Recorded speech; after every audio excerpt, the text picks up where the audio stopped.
El martes 1 de julio es el examen. Martes 1 de julio el examen. Vi esa cara, María Belén, tranquila, vas a llegar bien. Vas a llegar bien, fe. Martes, la otra buena noticia que son 5 preguntas, múltiple choice, 3 horas. Ah, bueno, ahí no puedo asegurarlo, Hernán, no puedo asegurarlo. Eso tengo que verlo específicamente. Justo el otro día tuve una reunión con el titular. 10 van a ser seguro. No pude negociar menos. El tema es negociar el tiempo ahora. Está buena la propuesta de Hernán, profe. Es interesante, ¿eh? Está buena. Vamos a ver si la podemos implementar. Bueno, martes 1 de julio, noten. Recuperatorio el martes siguiente, que es 8 de julio. Yo el 15 de julio tengo que entregar las notas. Ahí cerramos. Pero como les decía al principio, esta es la antepenúltima clase. Solamente 3, nos queda el 10, el 17 y el 24.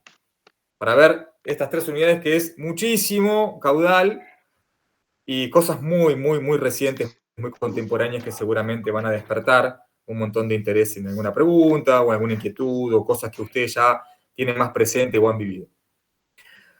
Clase pasada terminamos ¿en qué año? ¿Hasta dónde llegamos en la clase pasada? ¿Hasta qué gobierno democrático? 66. Exactamente, Hernán, ¿quién gobernaba? Arturo Illia, profe. Exactamente, Ana, don Arturo Illia. Don Arturo Illia, que hablamos un poquito de su gobierno. Dijimos que Illia tuvo un montón de medidas a favor, ¿sí?, de la ciudadanía, a favor del pueblo, y se enfrentó a grandes lobbies empresarios. Se enfrentó a la UIA, ¿sí?, por el tema de la canasta familiar, ¿sí?, a los bienes esenciales. Se enfrentó al lobby farmacéutico por el tema de los medicamentos, para que sean accesibles a toda la población. ¿A qué más se había enfrentado Arturo Illia? Farmacéutico, a la UIA. ¿A qué otro lobby se había enfrentado fundamentalmente?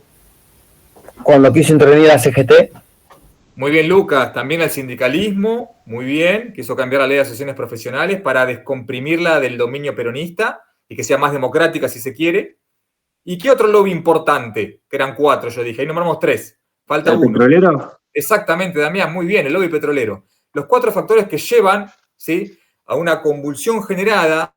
Si recuerden que estaba todavía la sombra de la Junta Militar, de las Fuerzas Armadas que estaban conspirando, ¿sí?, por derrocar a don Arturo Illia, por esta cuestión de haberse enfrentado a lobbies que eran importantes para el negociado interno de las empresas transnacionales, de la alta burguesía, ¿sí?, de aquella parte de la élite todavía conservadora que estaba en el poder o que quería nuevamente acceder al poder, y de algunos miembros de las Fuerzas Armadas que todavía tenían este ideal, ¿sí?, de la Argentina más liberal, para poder comerciar, ¿no?, y para poder llenar de capitales extranjeros el país. Es así como, y espere que ahora ya iniciando rápidamente el Power, después de haber visto... esperen un segundo, tienen un problema con el Power. A ver ahí. Bueno, un segundito, esperen, porque el PowerPoint tiene esos días en los cuales no quiere funcionar. Y vamos a hacer lo siguiente.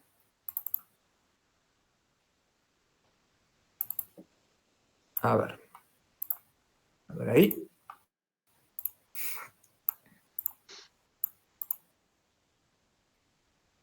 ¿Ahora lo ven?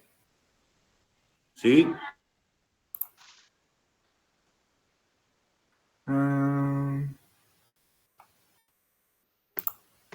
Bien, perfecto, ahí está. Bueno, habíamos llegado hasta, como les decía recién, hasta el gobierno de India. Con todo lo que ustedes bien me comentaron y con ya, lamentablemente, los intereses que tocó don Arturo, lamentablemente su gobierno no va a terminar de la mejor manera, ¿sí?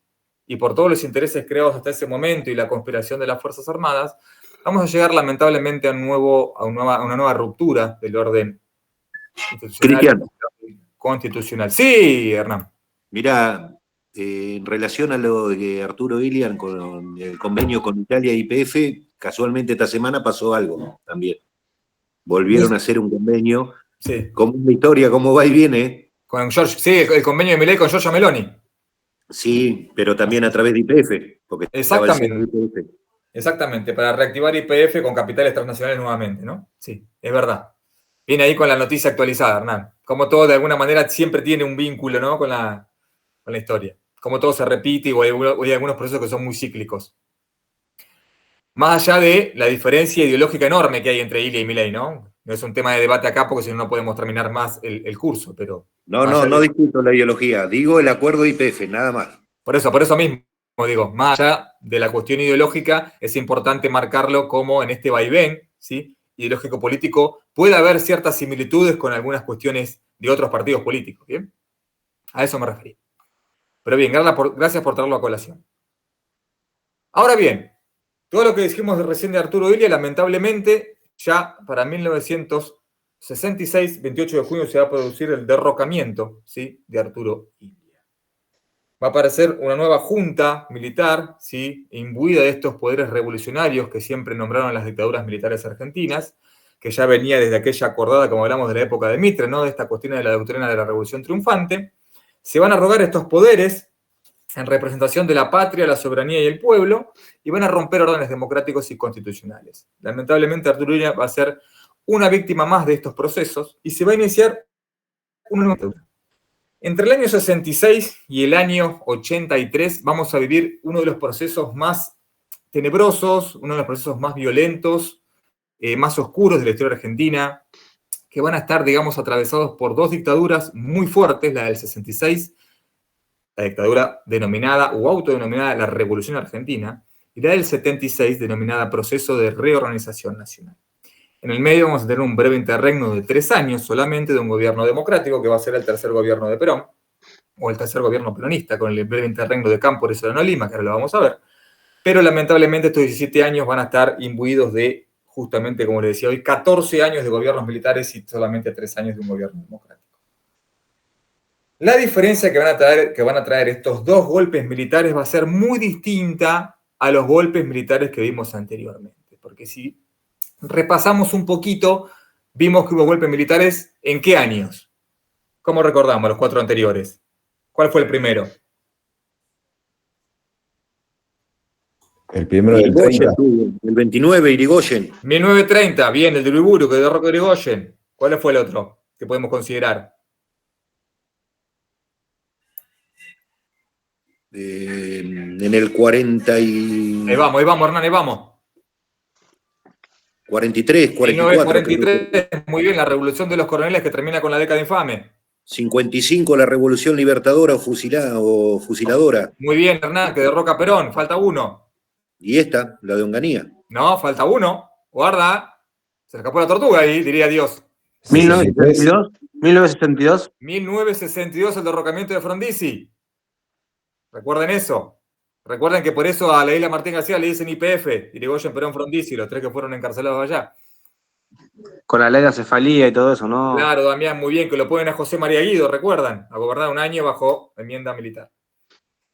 Después vendría Arturo Illia. Y acá tenemos el quinto.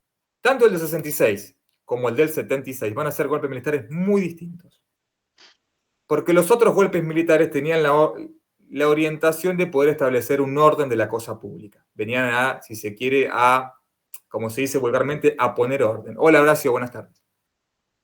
Tanto el del 66 como el del 76 recargado, como se dice históricamente, van a querer transformar ideológica y culturalmente los cimientos de la República Argentina y van a querer eliminar todo vestigio de partido político. Esto implica que también van a querer eliminar de raíz tanto los procesos radicales como los procesos peronistas. Van a querer refundar a la República en nuevos cimientos sólidos, ¿sí? En principio a través de una tecnocracia, como va a ser el de 66, y posteriormente con un proyecto ultraliberal, como va a ser el del 76. ¿Sí? Pero primero tenemos el primer golpe de Estado, que es este, justo, digamos, hablando de los dos, 66 y 76, este que quiere modificar, ¿sí?, estructuralmente los cimientos de la República Argentina. Por eso, este golpe militar va a ser, o se va a autodenominar, el golpe de la Revolución Argentina. Ahí tenemos, si se quiere, los 3 militares de las comandantes en jefe de las Fuerzas Armadas, ¿no? El Pascual Pistarini, ¿sí?, el jefe del Ejército, Benigno Varela, jefe de la Armada, y Adolfo Álvarez, el jefe de la Fuerza Aérea, quienes se arrogan a estos poderes revolucionarios y deciden terminar con el gobierno democrático de Illia. Esta nueva junta, ¿sí?, va a destituir definitivamente, ¿sí?, a todos los miembros de la Corte Suprema de Justicia, va a intervenir todos los partidos políticos. Además de destituir al presidente, lógicamente va a disolver todo el Parlamento, ¿sí? Se va a clausurar el Congreso, ¿sí? Se va a arrogar, obviamente, como yo les dije, el poder constituyente y van a formalizar un estatuto, que es el Estatuto de la Revolución Argentina, que va a estar por encima de la Constitución Nacional. No solamente se van a arrogar poderes revolucionarios, sino que por encima de la Constitución van a poner un estatuto, que ese estatuto es el que va a dictaminar las políticas militares y operacionales a seguir en adelante. Asimismo, se van a eliminar, como siempre hemos visto, todas las autonomías que tienen las provincias y el poder no delegado de la nación, y se va a autorizar a través de ese estatuto a nombrar gobernadores que tengan poderes o la conjunción de poderes ejecutivos y legislativos, lo cual rompe la estructura de Montesquieu, ¿sí? La estructura de los tripartita de los poderes que configuran la República Argentina. Esta junta militar va a designar a un representante que va a ser el general Longanía, ¿sí? El primero que va a asumir a través de la designación de esa junta militar, que era el que más tenía el consenso, digamos, entre las Fuerzas Armadas, porque recuerden, cuando hablamos en la clase pasada, el enfrentamiento del ejército entre los azules y los colorados. Bueno, recuerdan que Onganía venía del sector comandado por los azules, que había sofocado esta revolución de los sublevados colorados, ¿no? Entonces tenía gran apoyo dentro de las Fuerzas Armadas. El general Onganía, Juan Carlos Onganía, obviamente va a asumir con todo el apoyo de lo que se conoció en aquel momento como la agrupación ACIEL, ¿no? Que era esta agrupación, más que nada asociación coordinadora de empresas libres, donde estaba la alta burguesía, la bolsa de comercio, la sociedad rural y todas las agrupaciones relacionadas a lo que es el comercio financiero transnacional. Lógicamente, a lo que es el comercio de capitales extranjeros y capitales transnacionales. Ahora bien, Juan Carlos Onganía que era, como él lo dijo en sus memorias, era fanático de Francisco Franco, aquel dictador español que había doblegado la Segunda República de la Guerra Civil entre el 36 y el 37, en el siglo XX, y establecía un proyecto de país que debía durar hasta el año 2000. Espera un segundito que alguien entró y no lo acepté. Ahí está. Obviamente, la postura de Onganía con este proyecto político, ¿sí?, se formalizaba, si se quiere, en una visión muy paternalista y muy corporativa al estilo franquista de la dictadura española, y buscaba conformar un gobierno de tecnócratas. Acá Onganía proponía la eliminación absoluta de los partidos políticos, de hecho los nombraba como la gran piedra en el zapato, como él decía habitualmente que tenía la República Argentina, por eso las democracias no se podían consolidar, y creía que los partidos políticos debían ser totalmente eliminados. Por eso genera y crea un gobierno de tecnócratas. Los tecnócratas, que son una nueva estructura, lo que se conoce como la tecnocracia, formado solamente por especialistas y técnicos en diferentes áreas que nada tenían que ver con los partidos políticos. Este gobierno de tecnócratas, en principio, van a querer conformar, ¿sí?, una política antiliberal, pero tengan en cuenta, como yo siempre les digo, que en cada golpe militar siempre, si bien hay un gran apoyo de las Fuerzas Armadas, hay un gran grupo disidente. Y puede ser que ese gran grupo disidente tome lugares de poder decisional. Es lo que pasó en el gobierno de Onganía. Porque Onganía se va a abocar definitivamente a hacer un plan quirúrgico para modificar los valores culturales y sociales de la República Argentina. Y la vertiente económica, ¿sí?, la va a deslindar, ¿sí?, a un ministro con tendencia liberal, ¿sí? Si bien el formato de Onganía era antiliberal, va a declinar en esta postura y le va a dar el Ministerio de Economía a una persona que ahora vamos a ver, que va a empezar a trazar una linealidad transversal a la República Argentina que va a tener consecuencias hasta la actualidad. Por eso Onganía se va a abocar definitivamente a depurar lo que él llamaba el germen de la infiltración marxista. Y acá quiero ser claro con esto, como yo siempre les digo, para mirar y analizar la política doméstica hay que ver lo que pasa internacionalmente. ¿Qué pasaba internacionalmente? ¿Qué es lo que teníamos, siempre decimos en cada clase?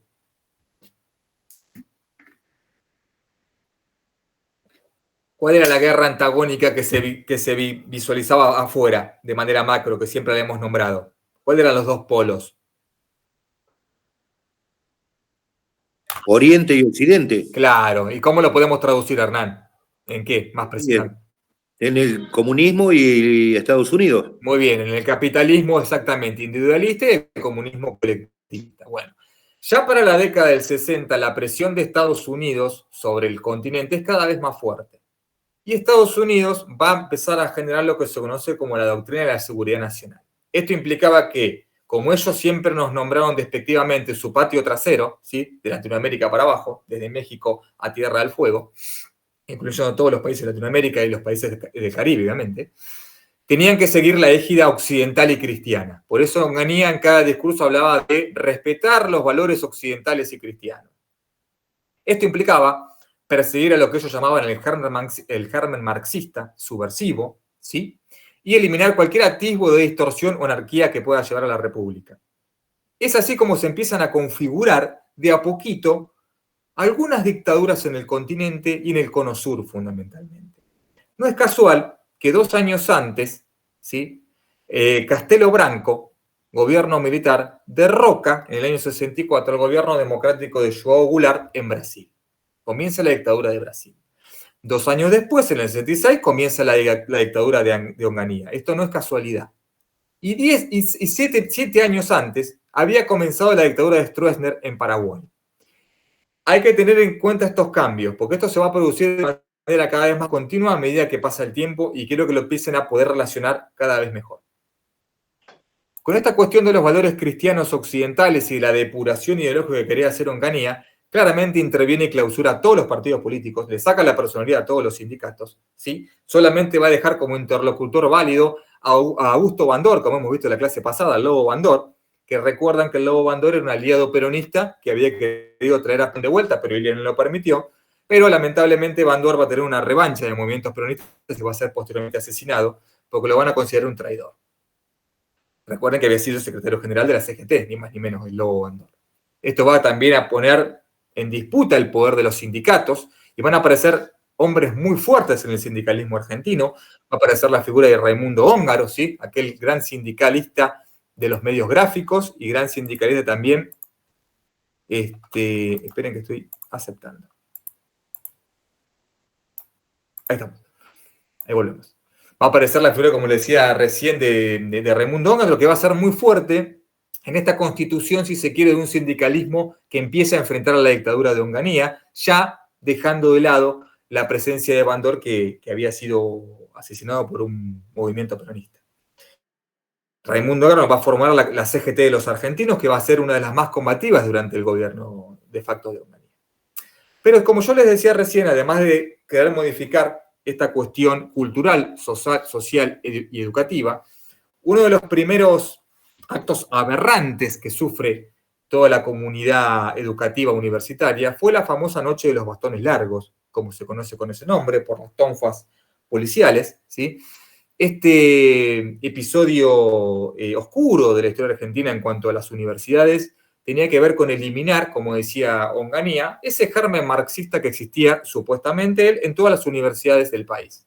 En principio, lo que hace Onganía es intervenir a través de la Policía Federal, la UBA, de la Universidad de Buenos Aires, y la mayoría de sus, bueno, en ese momento eran 17 facultades que tenía, ¿sí?, de intervenirlas todas. Pero uno de los episodios más nefastos fue justamente el de 29 de julio del 66, cuando ingresa la Policía Federal de manera disruptiva a la Facultad de Ciencias Exactas y Ciencias Naturales y a la Facultad de Filosofía y Letras, y detiene a más de 450 profesores, docentes y no docentes, y obviamente los lleva a centros clandestinos, ¿sí?, de presos políticos, donde la mayoría también es torturado, ¿sí?, son interrogados, y se produce una asfixia cultural y educativa, lo que provoca, con el paso del tiempo, lo que se conoció como la fuga de cerebros. Aproximadamente entre 400 y 450 profesores de alto rango académico, doctores, magísteres, licenciados, especialistas y demás, se van del país. Se van del país, y cuando se van del país y recalan en sus países de origen, o en otros países empiezan a denunciar un montón de cuestiones que habían visto en esa famosa Noche de los Bastones Largos y cómo se perseguía a este supuesto germen marxista en todas las unidades académicas, ¿no? Lo cual rompe, si se quiere, una tradición muy egregia que tenía Argentina en aquel momento, que era de esta autonomía universitaria. En este punto, además de la asfixia cultural, ¿si alguien me habló? ¿Alguien dijo algo? Escuché que alguien habló. Bueno. En este punto, y ya adelantándonos más específicamente a la cuestión económica, ¿sí? Se va a empezar a trazar una línea bastante nociva para los intereses nacionales, para los intereses de la clase trabajadora, que va a beneficiar obviamente y absolutamente a la gran burguesía, ¿sí? Y a los capitales especulativos extranjeros. Como yo les dije recién, Onganía delegó parte de su Ministerio de Economía para que sea, de alguna manera, ocupado por una visión más liberal, si bien Onganía era antiliberal. Esta visión más de la ortodoxia liberal va a generar un cambio profundo en el mercado interno. Se va a nombrar al tristemente célebre Adalbert Krieger-Bacena, que va a ser el ministro de Economía, que va a inaugurar un proceso de deterioro de la industria nacional argentina, de los productos vernáculos, va a achicar el mercado interno y se va a paralizar la actividad productiva. Y esto va a ser consecuencia de una linealidad que van a seguir después Celestino Rodrigo, con el famoso Rodrigazo durante el tercer gobierno de Perón, y lamentablemente se va a terminar de profundizar para quebrar la industria nacional definitivamente con el proyecto leonino, ¿sí?, de Martínez de Hoz bajo la dictadura del 76. Aquí inicia un proceso económico totalmente nocivo para la nación que en algún punto seguimos pagando hoy en día por las variables económicas. Empieza un proceso de alta inflación que no se va a poder controlar y que solamente se va a parar con la ley de convertibilidad del Menemato en el año 1991. Que eso va a tener otras consecuencias a futuro que lo vamos a ver en la unidad 9. Krieger-Bacena, obviamente, ¿sí?, con este tema de los capitales especulativos, se va a dedicar a profundizar grandes cambios estructurales en la macroeconomía. Va, obviamente, a congelar salarios, no va a haber convenios colectivos del trabajo, va a haber una devaluación del 40%, no va a haber aranceles a las importaciones de la aduana, van a entrar muchísimos productos de carácter foráneo que van a seguir debilitando la incipiente industria que habíamos conseguido hasta ese momento. Y esto va a empezar a generar, ¿sí?, esta ortodoxia liberal que va a quedar subsumida en este capital financiero internacional, en la égida que marcaba Estados Unidos desde el consenso de Washington, ¿sí?, los grandes políticos economistas neoliberales de la época, va a producir, obviamente, un caldo de cultivo. Y ese caldo de cultivo, como siempre hablamos, cuando se presiona a la clase obrera, cuando se presiona a las clases medias bajas, cuando se presiona a la clase trabajadora, cuando bajan los salarios, cuando no hay aumentos, cuando no hay convenios colectivos de trabajo, cuando se deprecia el salario real, ¿qué sucede? La revolución. Exactamente. Una vez más el pueblo sale a la calle. Ya estamos llegando al año 69 y esta política de asfixia, no solamente en lo cultural, educativo, social y económico, llega a un punto de hartazgo. Entonces acá, como yo les dije recién, diferentes sindicatos empiezan a juntarse, como la CGT de los argentinos, ¿sí?, la CGT General Histórica, aparece la Fuerza Universitaria, la Federación Universitaria, aparecen las clases obreras, los sindicatos que empiezan a juntarse, ¿sí?, para hacerle fuerza de manera mancomunada al gobierno de facto de Onganía. Uno de los primeros procesos y focos revolucionarios que surge por este proceso devastador de Krieger-Bacena va a ser lo que imagino que algunos de ustedes conocen, y si mal no recuerdo, Hernán, la clase pasada lo anticipó, ¿sí?, de manera... Lo digo ahora. ¿Eh? El cordobazo, lo digo, el cordobazo. Exactamente, ahí lo anticipó muy bien Hernán. Aparece el cordobazo de mayo de 1969. No es casual que este tipo de movimientos sociales empiecen a juntar a los obreros y a los estudiantes y a los sindicatos. Se va a conformar, si se quiere, esta fuerza tripartita que va a empezar a ser una fuerza impresionante, ¿sí?, contra la fuerza de seguridad. Y se van a juntar los ferroviarios, se va a juntar ESMATA, se va a juntar el sindicato de Luz y Fuerza, que tenía en aquel momento a ese gran dirigente también que fue Agustín Tosco, ¿sí? Se van a empezar a juntar todos estos sindicatos, se van a hacer una fuerza enorme en Córdoba, donde obviamente Onganía va a mandar a reprimir con la policía y luego con el ejército. Pero va a ser tan grande la movilización del cordobazo que va a caer el gobierno de Córdoba. Van a ser días de lucha, días de barricadas, días de pelea contra la policía y el ejército, y el gobierno de Onganía no tiene respuesta para poder controlar la situación. Este proceso que marca el cordobazo va a ser el inicio de varios procesos disruptivos en la historia social y cultural argentina, porque el cordobazo nos va a llevar después al rosariazo, al tucumanazo, al cipolitazo y al viborazo que ahora vamos a ver, ¿sí? Todos estos movimientos sociales se van a enfrentar a las fuerzas de seguridad, se van a enfrentar a las fuerzas represivas de Onganía y van a hacer caer el gobierno, de facto. Si bien esto fue un punto de inflexión, ¿sí?, en el gobierno de facto de Onganía, va a haber otro hecho, ¿sí?, que va a sepultar definitivamente el gobierno de facto de Onganía, porque a partir de estos años también empiezan a aparecer organizaciones guerrilleras. Se empieza a formar el ERP, el Ejército Revolucionario del Pueblo, ¿sí? Empieza incipientemente a formarse montoneros, se empieza a hablar de las Fuerzas Armadas Peronistas, la famosa FAP, se empieza a hablar de las famosas FARC, Fuerzas Armadas Revolucionarias, es decir, todo lo que en un principio Onganía quería evitar, lo termina provocando. Por eso, en la historia argentina, o en la historia social argentina, este se conoce como la doctrina de los ASO, ¿sí? Por cordobazos, hipolitazos, rosariazos que se van levantando año tras año, hasta el año 71, 72 aproximadamente, todos estos movimientos que hacen caer los gobiernos de facto. Pero, como yo les dije recién, el punto de inflexión y la herida de muerte va a ser definitivamente una acción muy jugada de Montoneros, que va a ser el secuestro y el asesinato de Aramburu. ¿Quién era Aramburu?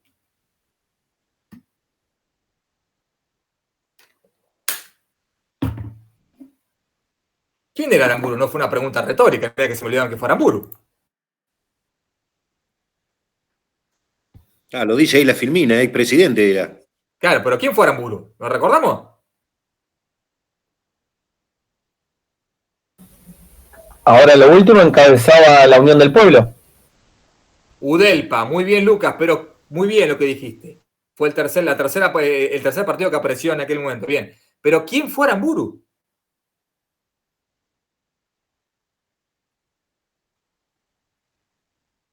¿Por qué Montonero secuestra y asesina a Aramburu? Profe, Aramburu era un militar. Muy bien, Ana. ¿Qué hizo Aramburu? Estaba en contra de Perón. Muy bien, Ana. ¿Y qué hizo Aramburu? No recuerdo. Fue parte de los militares que derrocaron a Perón en el 55. Ah, bueno. Sí, sí. El primer, ¿recuerdan? ¿Sí? La Revolución Libertadora / Fusiladora. El primero que asume es Lonardi, ¿recuerdan? Con la sublevación de Córdoba, asume Lonardi, dura menos de 30 días en el poder. Lo destituye Aramburu. Y ahí empieza la dictadura feroz de Aramburu. ¿Recuerdan los fusilamientos de José León Suárez? ¿Recuerdan la Convención Constituyente del 57? ¿Recuerdan la persecución, la proscripción del peronismo? La disolución del Congreso. Todo eso fue Aramburu. El primer préstamo al FMI lo pide Aramburu. Por eso Montonero se hace cargo de esa situación y en la proclama del secuestro, Horacio, ahí vamos llegando, del 2 de junio del 70, dice que Montonero en esa proclama dice que se arroga potestades del pueblo soberano y que el pueblo quería realmente la muerte de Aramburu. Por eso lo secuestran, por eso lo torturan y por eso le exigen la devolución del cuerpo de Evita. ¿Recuerdan ustedes cuando vimos la dictadura de Aramburu, del gobierno de facto, que uno de los grandes problemas que tuvo la dictadura de Aramburu fue deshacerse del cuerpo de Eva que estaba embalsamado en la CGT? La dictadura de Aramburu quiso deshacerse del cuerpo, aparece ahí un coronel un poco obsesionado con el cuerpo de Eva, Mori Koning, ¿sí? que durante mucho tiempo secuestró el cuerpo y lo tuvo en su casa, provocándole vejámenes, practicando la necrofilia, morir con un auto el cuerpo de Eva por la ciudad de Buenos Aires, de esta situación, y dicen que el cuerpo de Eva, Horacio dice un loquito hermoso, sí, terrible, lo de Morricone es terrible, yo lo resumo mucho, pero es muy fuerte leer la biografía de Morricone. Sí, espantosamente bizarro. Para él era un trofeo de guerra por el desprecio que le tenía a Eva. Cuando Aramburu se entera de esta situación, lo remueve de su cargo y en el famoso operativo traslado se llevan el cuerpo de Eva a Italia, lo entierran en una fosa común en Milán bajo el nombre de María de Magistris. Eva queda enterrada, el cuerpo de Eva, en una tumba apócrifa. Con el paso del tiempo, Montoneros también le exige a Aramburu la devolución del cuerpo de Eva. Aramburu dice, yo sé dónde está el cuerpo, yo sé cómo recuperarlo. Y en esa famosa proclama Firmenich dice, gracias por la información, pero esto no es una negociación, esto es una sentencia de muerte. Y lo terminan matando. Luis Leite, ¿era cierto que eso pasaba en la serie que había 3 cuerpos? Claro, bueno, esa serie de los 3 cuerpos está, digamos, de alguna manera ficcionada un poco por el testimonio de Tomás Eloy Martínez, ¿sí? En su famoso libro, ¿sí? Se ficcionó bastante lo de los 3 cuerpos, no fue en realidad así, no hubo 3 cuerpos, el cuerpo fue uno solo, ¿sí? Eso que vos decís, Luis, viene a colación de lo que Tomás Eloy Martínez escribió, dándole un poquito más de ficción a la situación, pero el cuerpo fue uno solo. Es importante lo que se ve en la película Puerta de Hierro, que se les recomiendo, que es muy interesante. Bien. Secuestro y asesinato de Aramburu. Ahí se lo resumí bastante cuál fue uno de los principales motivos de Montoneros. Uno, el cuerpo de Eva, y el otro, el fusilamiento de José León Suárez. Recuerdan que Tanco y Valle se habían sublevado y los fusilan en ese basural. Esto definitivamente hace caer el gobierno de Onganía. Ahora bien, en este proceso, la Junta Militar designa a quien era observador y parte de la misión argentina en la Junta Interamericana de Defensa en Washington, quien era Roberto Livingston. ¿Sí? Acá se empiezan a ver bastantes desavenencias en las Fuerzas Armadas, porque esta elección fue, como se dice, entre gallos y medianoche. Una vez que cae Onganía, no había mucho consenso para la designación del próximo presidente de facto. Por eso designan a Livingston, que venía de Washington. Y si venía de Washington, tenía órdenes directas. Pero Livingston, una vez que accede, este presidente que la mayoría, les digo, no lo recuerda, ¿sí? Y más de un alumno en algún examen me ha dicho Kevingston por la marca, la marca de ropa. Este gobierno trata, si se quiere, de despegarse un poquito de las ideas de Onganía y motiva, si se quiere, un sesgo más nacionalista del empresariado vernáculo. Le da importancia a los productos nacionales y lanza ese famoso programa que se conoció a principios del 70, que es el famoso Compre Argentino. ¿Sí? De esta manera, Livingston lo que quería era tutelar, obviamente, el empresariado argentino, poder provocar, si se quiere, de a poquito o volver al desarrollismo de la industria, y por eso designa a otro ministro de Economía que fue muy conocido, que fue Aldo Ferrer, que Aldo Ferrer trabajó muchos años en la CEPAL, ¿sí? En esta Comisión Económica de Países de América Latina y del Caribe, gran economista, Aldo Ferrer. Entonces Livingston quiere de alguna manera tomar y correr los objetivos de la Revolución Argentina y de a poquito iniciar, si se quiere, una apertura o una transición política. Cuando las Fuerzas Armadas, ¿sí? La cúpula empieza a ver que el gobierno de Livingston, ¿sí? se acerca mucho a los sindicatos, se apoya un poco en la CGT, salta nuevamente la UIA, la Unión Industrial Argentina, que está conformada por el gran empresariado argentino, que también es bastante refractario por momentos, y le quita el apoyo.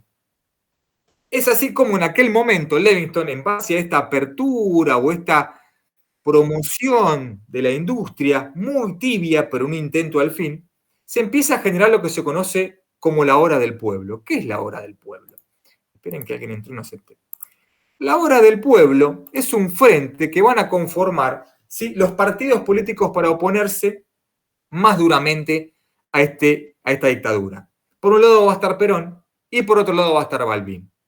Los dos rivales políticos antagónicos se van a comunicar y van a querer converger, ¿sí?, en una asociación de partidos que van a llamar la Hora del Pueblo, para de alguna manera ponerle un coto a este proceso dictatorial para que llegara a su fin.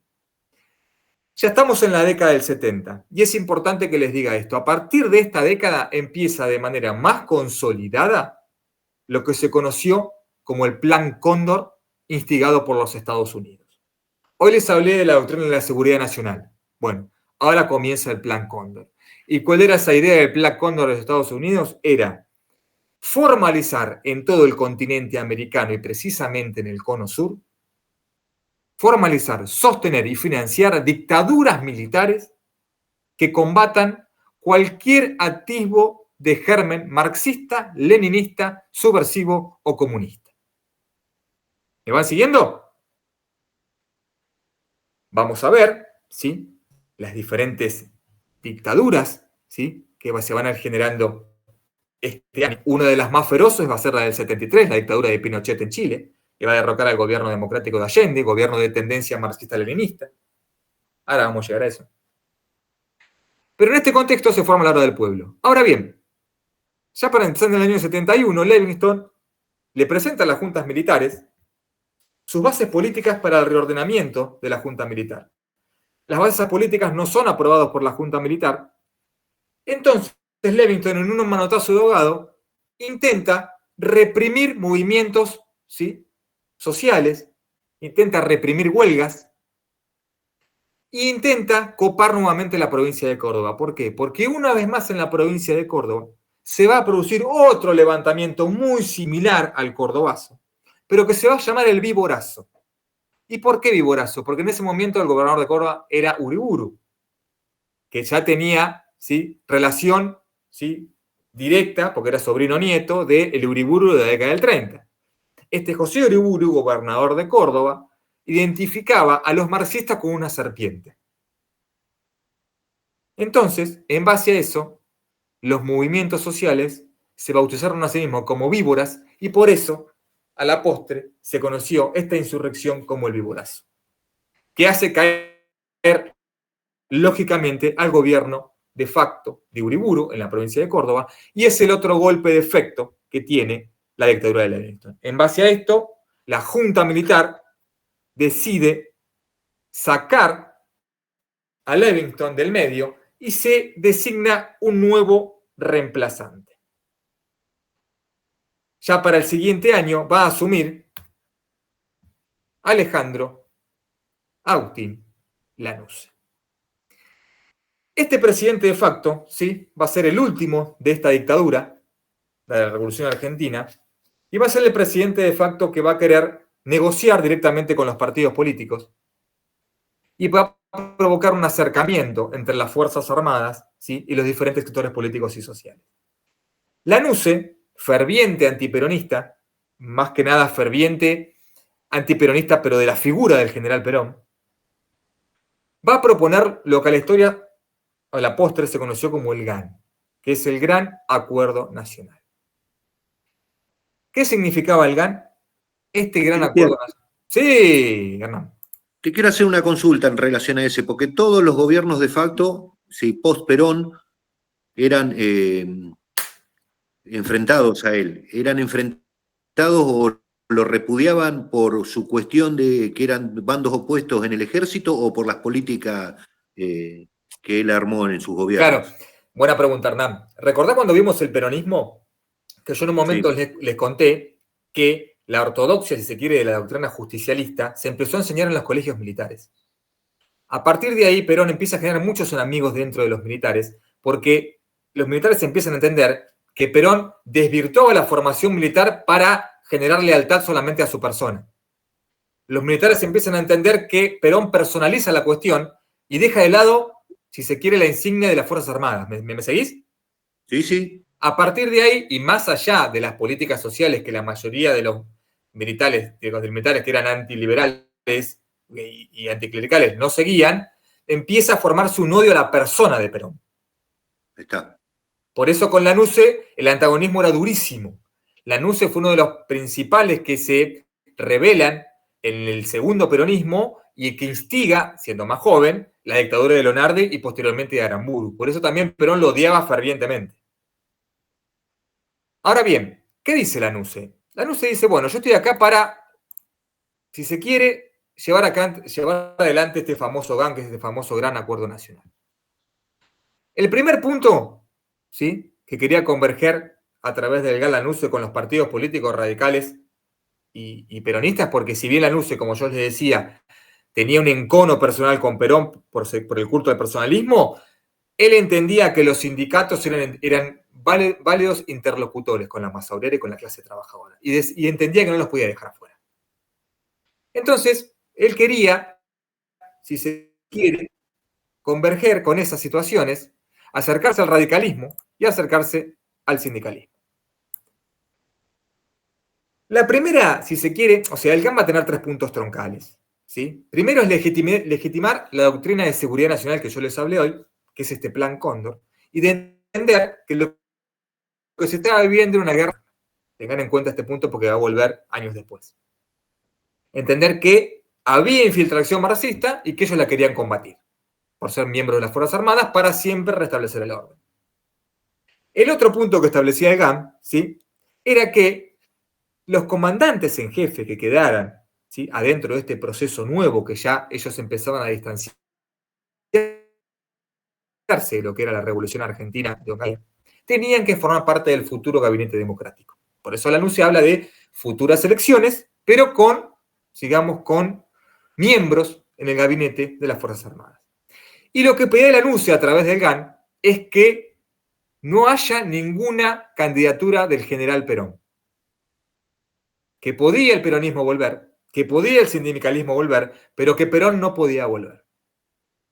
Y que si Perón quería volver, como dice Lanusse en una famosa conferencia, si a Perón le da el cuero para volver, que venga, en tono desafiante de Lanusse, le había dicho que si Perón no volvía antes del 20 de agosto del 72, no podía ser candidato a presidente. De hecho, fue así. Esos eran los 3 puntos que tenían convergencia el GAN con los partidos políticos, con las clases sociales y con los sindicatos, ¿sí? Por eso quería formar parte él del futuro gobierno. Si no es como presidente, como miembro del gabinete del futuro gobierno democrático. En este proceso, Perón no quiere negociar con Lanusse y va a pergeñar una nueva fuerza política que va a ser el Frejuli, el Frente Justicialista de Liberación Nacional, que va a estar compuesto por el Partido Justicialista, por el Movimiento de Integración y Desarrollo de Arturo Frondizi, vuelve Frondizi, por el Partido Popular Conservador de Vicente Solano Oliva y por el Partido Popular Cristiano. Esas van a ser las fuerzas que van a conformar el Frejuli, el Frente de Justicia y Liberación Nacional, para las futuras elecciones del año 73, que abrían el proceso que marcaba Lanusse. Ahora bien, Lanusse también va a tener otro golpe de efecto que va a tirar abajo su gobierno. Y va a ser lo que se conoció historiográficamente como la tristemente célebre masacre de Trelew. ¿Qué fue la masacre de Trelew? Para agosto del 72, ¿sí?, se fugan del penal de Rawson, ¿sí?, 16 miembros de organizaciones guerrilleras terroristas, 16 miembros del ERP y de Montoneros, se fugan en un escape cinematográfico, son detenidos y son todos fusilados. Uno de ellos logra escaparse, quien es el que reconstruye después la historia, ¿sí?, de lo que sucedió aquel día. Pero esta nueva forma de fusilamiento que el gobierno de Lanusse, de facto de Lanusse, no puede evitar, también, digamos, lo hace tener un desfasaje con este proyecto que tenía a través del GAN. Otra vez hay movilizaciones, sale la gente a la calle, empiezan los cánticos conocidos como ya vamos a vengar, o ya van a ver, vamos a vengar a los muertos de Trelew. Este Frejuli estaba armado de fuerzas peronistas muy jóvenes, ¿sí? Se empieza a generar un caldo de cultivo otra vez con las organizaciones guerrilleras, y esto hace que el gobierno de facto de Lanusse también quede herido de muerte. Finalmente, y en este mismo año, el general Perón va a regresar a la Argentina, en este contexto de extrema violencia que estaba viviendo el país. Ahora bien, Vieron que yo les dije que la NUCE le dijo que no podía volver antes de agosto. Si volvía, o sea, si quería ser candidato tenía que volver antes de agosto. Bueno. Perón vuelve, pero en noviembre del 72. En esa famosa foto que ven en la placa con un Rucci sosteniendo el paraguas, actual secretario general de la CGT. Y ya se había conformado el Frejuli. Con esta apertura eleccionaria y con ya el gobierno de facto con la candidatura de la NUCE y posteriormente herida de muerte, se va a pergeñar el sistema eleccionario para las elecciones del año 73. Esta apertura democrática va a llevar a que aparezcan dos fuerzas muy fuertes que van a competir en estas elecciones. Por un lado el Frejuli, ¿sí?, que va a estar al mando de Héctor Cámpora, obviamente designado por el general Perón, y Vicente Solano Lima como vicepresidente. Y por otro lado, la Unión Cívica Radical. ¿Sí? ¿Recuerdan cuando hablamos hoy de la hora del pueblo? Otra vez Ricardo Balbín, ¿sí?, y Eduardo Gamún, el cordobés, el senador por Córdoba, como vicepresidente. Definitivamente, estas elecciones de marzo del 73, que lleva la famosa fórmula Cámpora-Solano Lima, va a ser la victoriosa. Ustedes fíjense, el Frejuli saca el 49,6% de los votos. En tanto, la UCR solamente en aquel momento saca el 21,30%, y hace que el peronismo, a través de la figura de Cámpora, vuelva al gobierno en este tercer mandato después de 18 años de exilio. Ahora, ustedes fíjense que la placa dice: Balbín, en un gesto de grandeza y honrando las garantías dadas a Perón, considera necesaria la segunda vuelta. ¿Qué entienden por eso?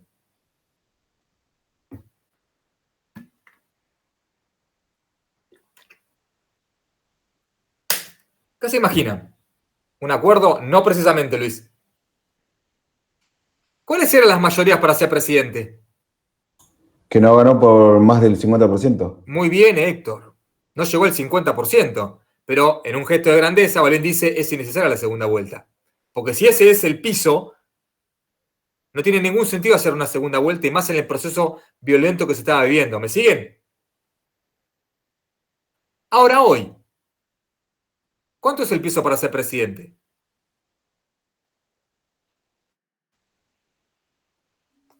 Creo que el 45. Muy bien, Hernán, de los votos válidos, ¿sí?, emitidos. ¿Y la segunda opción cuál es? ¿La saben? La segunda opción es segunda vuelta. ¿Eso? No. Hay dos formas de ser presidente en la Argentina, con la fórmula del binomio presidencial. Como vos bien dijiste, Hernán, el 45% de los votos, o más, obviamente. Y hay una segunda opción, que es el 40% de los votos con diferencia de 10 puntos porcentuales sobre el segundo candidato. A la actualidad está en la Constitución, pero nunca llegamos a ese número. ¿Sí? No por eso hay que negar que hay una segunda forma de poder ser elegido presidente en la República Argentina en la actualidad, luego de la reforma del 94. Se dio en un año, en la segunda presidencia de Cristina, que saca el 52% y había sacado más de 10 puntos también, como que es un combo de los dos. Claro, bueno, pero ella había otra vez, claro, pero ahí se sube más el porcentaje. Se termina subiendo mucho más el porcentaje y no se utiliza la segunda fórmula, se sigue utilizando la primera, Hernán. Sí, pero como que hay un combo de las dos que sacó más de 10 puntos y más del 45. Claro, el 10 puntos porcentuales, exactamente, sí. Pero para que se convalide deben ser solamente 10 puntos justos, lo cual es bastante complejo que suceda, pero es una segunda forma. Bien, gobierno de Cámpora, Frejuli, empieza si se quiere, esperen que estoy poniendo, la tercera etapa o el tercer peronismo, de alguna manera, ¿sí?, que va a ser un peronismo de izquierda, porque Cámpora es un representante de la centroizquierda. Ahora bien, esperen que voy a dejar de compartir. Vamos a ir.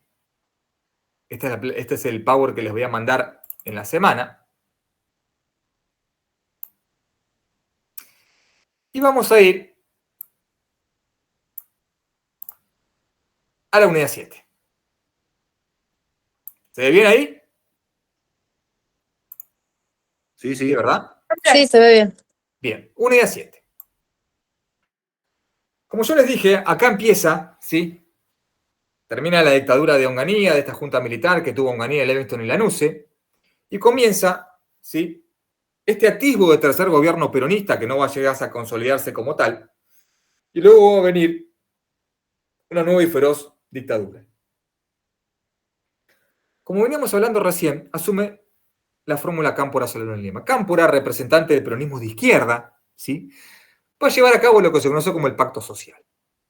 Obviamente, por ser un gobierno de tendencia peronista, ¿sí?, pero de izquierda y de centroizquierda, ¿sí?, va a generar este pacto social, va a tratar de alguna manera de convencer y de aunar, ¿sí?, una política que tenga que ver con el gobierno en relación a la industria y los sindicatos, que es un proceso o un proyecto de su ministro de Economía, que fue José Bell Helvar, que después también va a ser ministro de Economía del general Perón.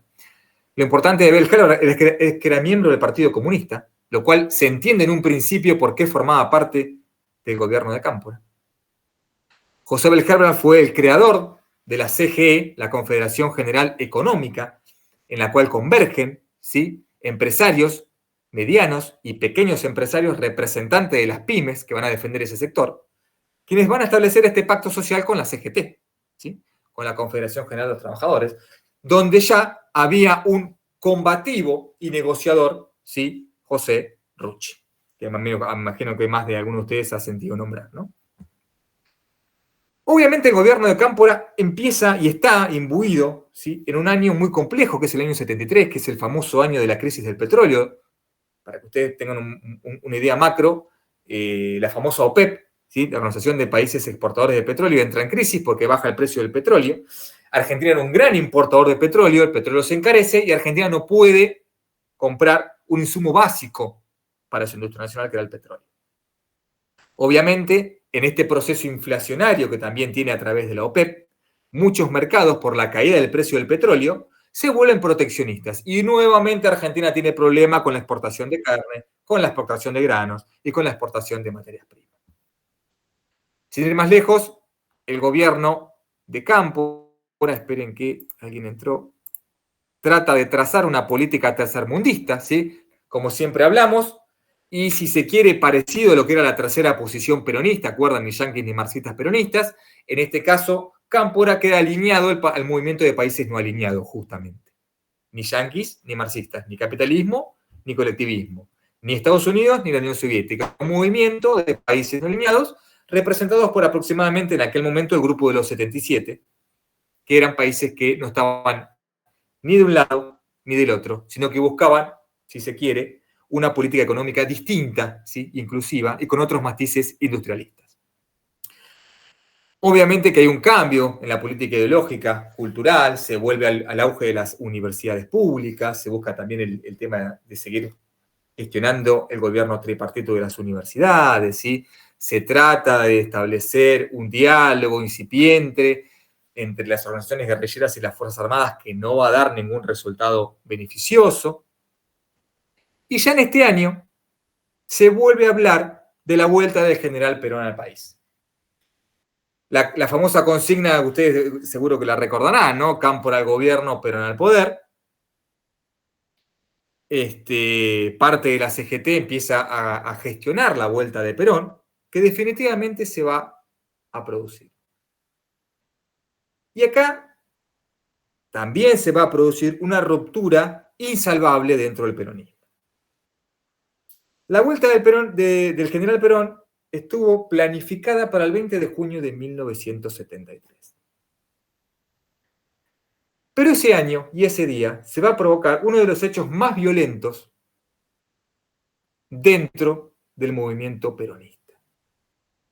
En esta movilización, donde ya Montoneros, Cieler y las demás organizaciones guerrilleras, como FAP y como FAL y como FARC, que ya hemos mencionado, querían demostrarle al general el caudal de seguidores que tenían.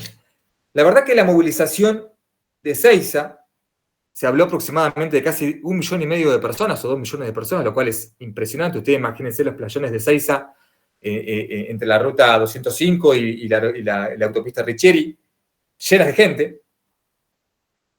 Pero acá la interna es muy fuerte, porque si bien el gobierno de Cámpora de tendencia más de izquierda y centro-izquierda, más representante de esta juventud peronista y de todos estos movimientos. Del otro lado estaba el peronismo de derecha. Esperen que tengo algo que, no sé si fue un mensaje o algo. Damián, perdón, te escucho.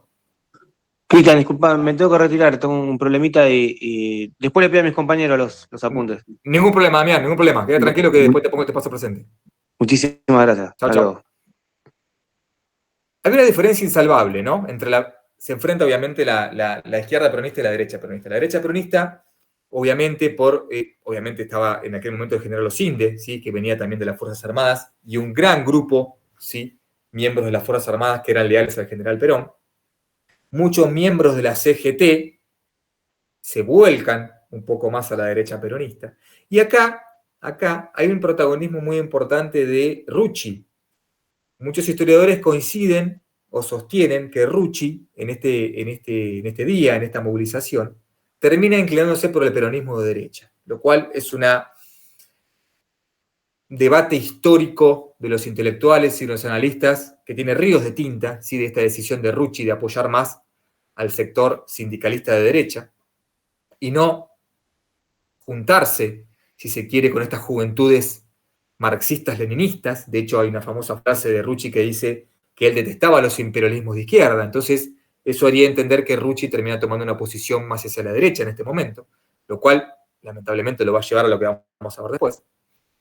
Y se fracciona, ¿no? Se parte ahí la unidad, esta heterogénea que era insalvable. Es así como la movilización, aquel 20 de junio, la derecha, parte de miembros de derecha peronista, se apostan en el palco, los famosos francotiradores, y ante el avance de todos estos grupos de izquierda, abren fuego. Y se produce lo que la historiografía conoce como la masacre de Ezeiza del 20 de junio de 1973, mientras el general Perón venía en el avión. De hecho, el vuelo del general Perón es desviado por estos acontecimientos y Perón termina aterrizando en la base aérea de Morón. El saldo de la masacre de Ezeiza fueron aproximadamente 14 miembros de las agrupaciones asesinados, entre montoneros del ERP, FAP, FAL y FARC, y más de 380 detenidos. Y heridos en el medio, obviamente, ¿no?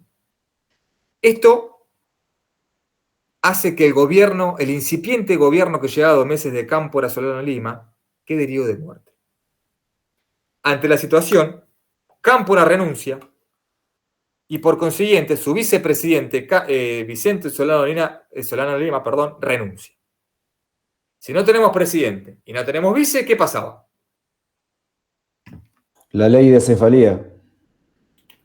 Muy bien, Héctor, la cefalía, ¿quién debería asumir?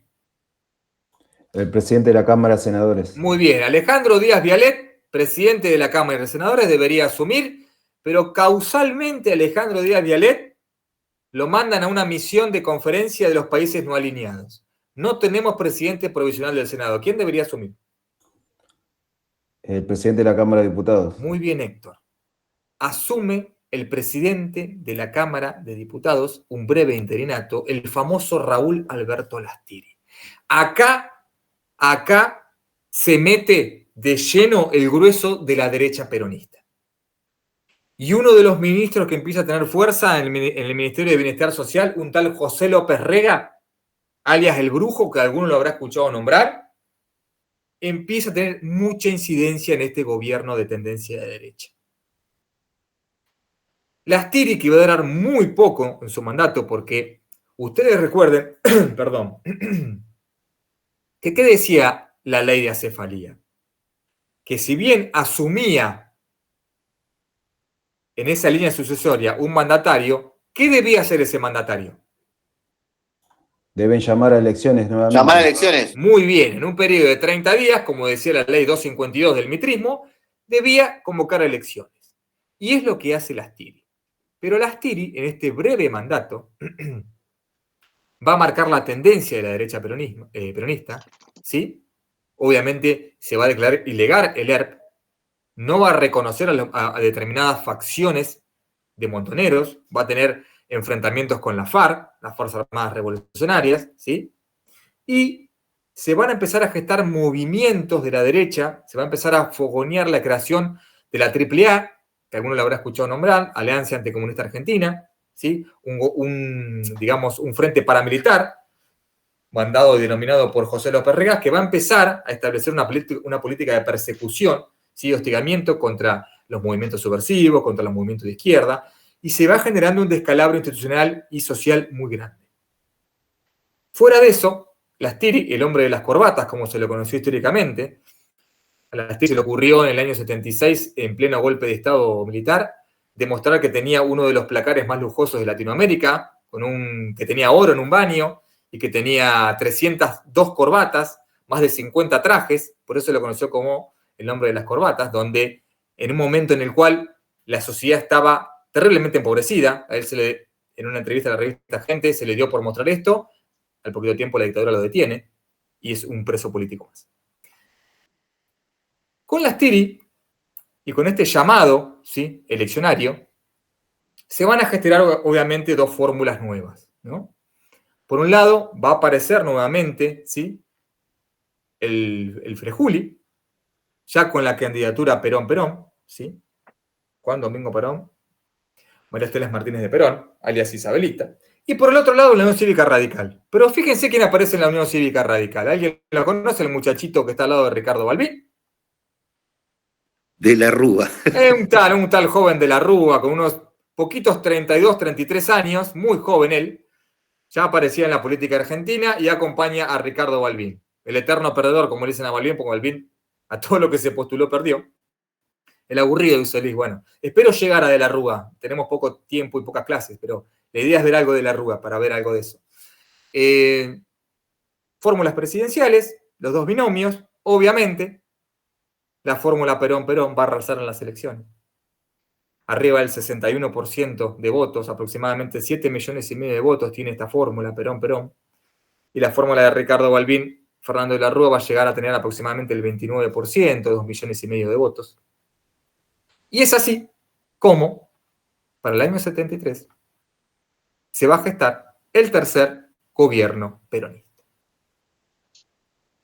Pero previamente a la asunción de Perón, se va a producir un hecho devastador para el general, que es lo que yo les comenté hoy. El asesinato de José Rucci. Rucci va a ser asesinado, ¿sí?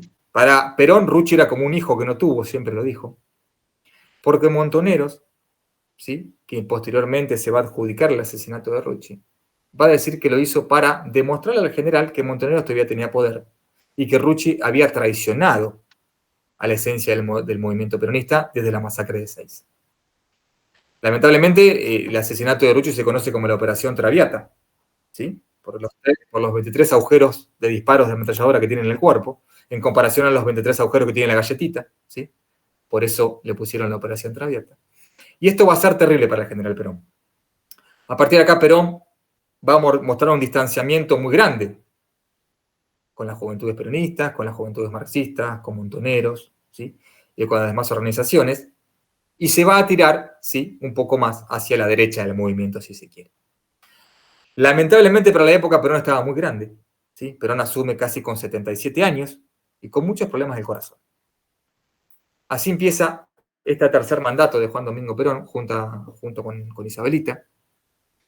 Obviamente, por ser una política dirigida por él, se va a dirigir exclusivamente a la política desarrollista, ¿sí?, con participación del Estado de Bienestar, como ya hemos visto, políticas sociales, política de diálogos, quiere reflotar el pacto social que había establecido Cámpora, ¿sí? Va a seguir con la política tercermundista de los países y movimientos no alineados, vuelve la política universitaria pluralista, ¿sí?, el gobierno tripartito en la universidad, el cogobierno, aumentar la cuestión del no arancelamiento, una nueva ley de universidades nacionales, ¿sí?, para demostrar la autonomía universitaria. Pero en este contexto también, de poco tiempo de duración de su mandato, se está generando por detrás de él, ¿sí?, todo este movimiento que veníamos hablando hoy, que va a generar una repercusión enorme, ¿sí?, en todo el continente y todo lo que es el Cono Sur. Porque ya para la época, y ya para este año específicamente, 73, como yo les dije hoy, se produce el golpe militar en Chile, ¿sí?, que Augusto Pinochet derroca a Salvador Allende. Después Allende se terminaría suicidando, ¿no? Lo que se conoce como el Palacio de la Moneda. Tenemos también la dictadura de Uruguay, ¿sí? de Bordaberry, en el año también 73. Y también tenemos después en el año 71, 2 años antes, la dictadura de Hugo Banzer en Bolivia. Lo cual va configurando todo un continente de dictaduras militares.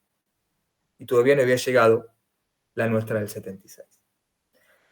En este contexto, y en un contexto en el cual también la AAA se lleva muchos desmanes por la persecución del anticomunismo, la persecución subversiva, la eliminación de cualquier foco de insurrección, también hay muchos ríos de tinta preguntándose por qué Perón no actuó en contra de la AAA, si Perón de alguna manera dejó hacer o no quiso ver, hay ríos de tinta con respecto a esto.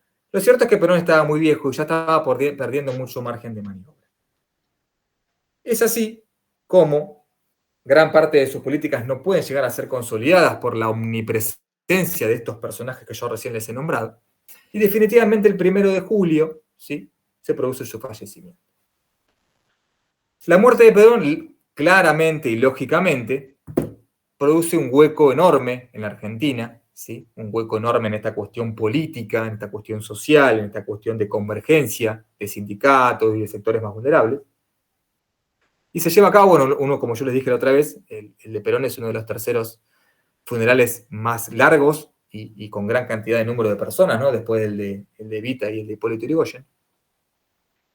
Y se produce un quiebre, si se quiere, de este tercer peronismo, porque lo que viene después de Perón, ya con su fallecimiento, es lo que Alejandro Horowitz, un gran escritor, nombró como el cuarto peronismo.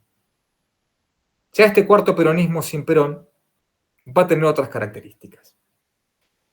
Y va a tener otras características porque va a quedar en manos de Isabelita. María Estela Martínez de Perón va a ser quien va a llevar los destinos del país en un momento sumamente complejo. En un momento de omnipresencia de José López Reagan, de omnipresencia de la AAA. Y una de las primeras leyes que va a querer modificar Isabelita va a ser la ley de acefalía. Como recién dijimos, la ley de acefalía tiene 3 rangos sucesorios y el que sube en 30 días debe convocar elecciones para elegir un nuevo mandatario que finalice el mandato de los anteriores. ¿Qué va a decir Isabelita? Va a querer derogar la ley de acefalía 252 y va a eliminar ese rango sucesorio y va a decir que si hay acefalía de la República, debería asumir o un legislador o un ministro de cualquier gabinete para terminar el mandato. ¿Qué interpretan ustedes por esta cuestión de modificación de la ley de acefalía?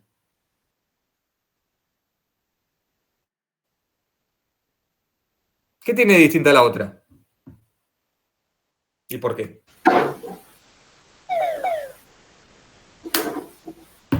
Que van a elegir quién va a seguir en el... ¿Se escucha? Me andaba Sí. mal el micrófono. Sí, Luis. Que va a seguir uno que elijan ellos, o sea, un ministro que quieran poner ellos, y no uno que va a estar impuesto. Alguien de su propio partido. Bien, Leonardo, bien, Luis, y Horacio me dice elegir a quién dejar en el cargo. Muy bien. ¿Y cuál sería el mensaje subrepticio oculto de esto? Acá mandamos nosotros. Bien, pero está bien. Anticonstitucional. Muy bien. Pero ¿quién sería esa figura que podrían elegir? López Rega. Muy bien. Ahí está el tema. Isabelita quería modificar la ley de acefalía para que sea López Rega el que asuma el gobierno. Ustedes fíjense si López Rega hubiese llegado a ser presidente. Y más en aquel momento. El Congreso, que todavía funcionaba, no acepta la modificación de Isabelita. Dice que esta modificación no es viable y es inconstitucional. Se presenta otro proyecto que dice que, no lo presenta Isabelita, lo presenta otro senador, que ahora les voy a decir quién es, que dice que va a modificar la ley de acefalía, ¿sí? Esta ley sí va a ser aprobada, que es la que se usó en el 2001. Y va a decir que cuando haya acefalía de la República, ¿sí?, se va a respetar el rango sucesorio que hablamos hoy, de la 252, se va a respetar o el del Senado, o el de diputados, o el de la Corte, cualquiera que asuma, pero ese que asuma no va a tener un plazo de 30 días para convocar a elecciones. Va a tener un plazo de 48 horas para convocar a una asamblea legislativa, las dos cámaras sesionando en el Congreso al mismo momento, y de esa asamblea legislativa se va a elegir a un diputado, a un senador o a un gobernador de provincia. Y ese que se elija va a terminar el dato de los que no pudieron terminarlo. ¿Se entiende? ¿Me siguieron? Bien. Sí. Ahora, Luis. Ahora, esta va a ser la ley 20.972, que va a suplantar a la 252 del mitrismo. ¿Cuál es la diferencia troncal que tiene con la del mitrismo?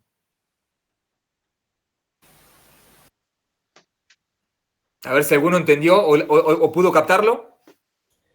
Que se elige, pero lo va a elegir ahí los políticos, los mismos políticos.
¿Se imaginan?